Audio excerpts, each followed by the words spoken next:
Mr. James, you're recognized for 5 minutes. Thank you, Madam Chairwoman. I would like to speak in support of Congresswoman Steele's Deterrent Act. Constituents in my district are rightly concerned about CCP influence coming from two fronts: by President Biden and his team's appeasement to China in order to enact their Green New Deal agenda, and comply or die EV mandates on the backs of working families in my state, and Governor Whitmer's willingness to sell out Michigan to CCP-linked companies. For this reason, Michigan Republicans have taken the threat of the CCP's influence seriously and will continue to do so. To that end, I will pose this question: why are we funding two sides of this rivalry? Why are we welcoming the fox into the henhouse? No pun intended, Madam Chairwoman.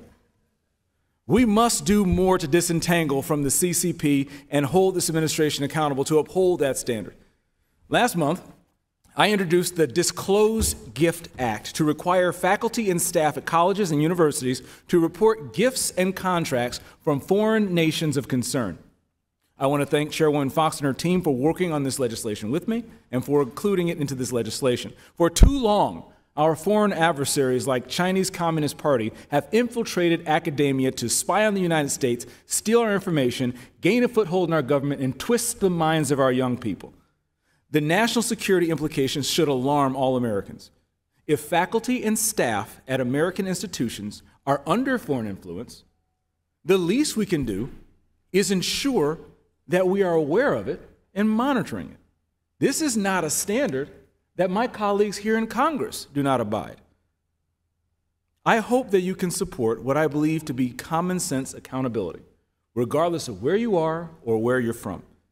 Why do institutions play by different rules than the rest of America? If we have foreign interests, we must disclose it at every level of influence.